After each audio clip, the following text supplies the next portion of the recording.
சரி கவனிங்க. First question, தேசிய சிறந்த உயர்கல்வி நிறுவனங்களின் தரவரிசையில் தமிழகம் எத்தனையாவது இடத்தை பிடித்துள்ளது?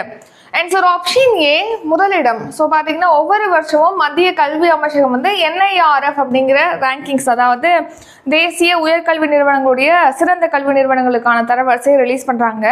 அதில் இந்த வருஷம் ரிலீஸ் பண்ண இந்த தரவரிசையில் தமிழ்நாடு தான் பார்த்தீங்கன்னா முதலிடத்தை பிடிச்சிருக்கு. அதாவது முதல் சிறந்த 100 நிறுவனங்கள், டாப் 100 உயர்கல்வி நிறுவனங்களில் தமிழ்நாட்டிலேருந்து ஒரு 17 கல்வி நிறுவனங்கள் இடம்பெற்றிருக்கு. ஸோ அதன்படி அதிக கல்வி நிறுவனங்கள் இடம்பெற்ற மாநிலமாக தமிழ்நாடு வந்து ஃபர்ஸ்ட் பிளேஸை பிடிச்சிருக்கு, சிறந்த கல்வி நிறுவனங்கள் கொண்ட மாநிலமா.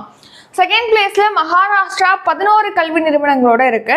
அடுத்து டாப் 100ல 9 கல்வி நிறுவனங்கள் இடம் பிடித்து உத்தரப்பிரதேச மாநிலம் 3வது இடம், தில்லி வந்து 4வது இடம், கர்நாடகா வந்து 5வது இடத்துல இருக்கு. தமிழ்நாடு 17 கல்வி நிறுவனங்களோட முதல் இடத்துல இருக்கு. இந்த NIRF ரேங்கிங் அப்படிங்கிறது மத்திய கல்வி அமைச்சகத்தினால வெளியிடப்படுது. NIRF அப்படிங்கிற என்னன்னா நேஷனல் இன்ஸ்டிடியூஷனல் ரேங்கிங் ஃப்ரேம்வொர்க் அப்படிங்கிறதா NIRF அப்படிங்கிறதோட ஃபுல் ஃபார்ம். அதாவது தேசிய அளவில் சிறந்த உயர்கல்வி நிறுவனங்களுக்கான தரவரிசை. ஸோ இப்போ கற்பிக்கிறது, அதுக்கடுத்து பார்த்தீங்கன்னா மாணவர்கள் ஆசிரியர்களோட விகிதம், அதுக்கடுத்து ஆராய்ச்சி காரணிகள், இது போன்றவற்றை இன்னும் சில காரணிகளை அடிப்படையில் தான் இந்த NIRF ரேங்கிங்கை வந்து ரிலீஸ் பண்ணுறாங்க.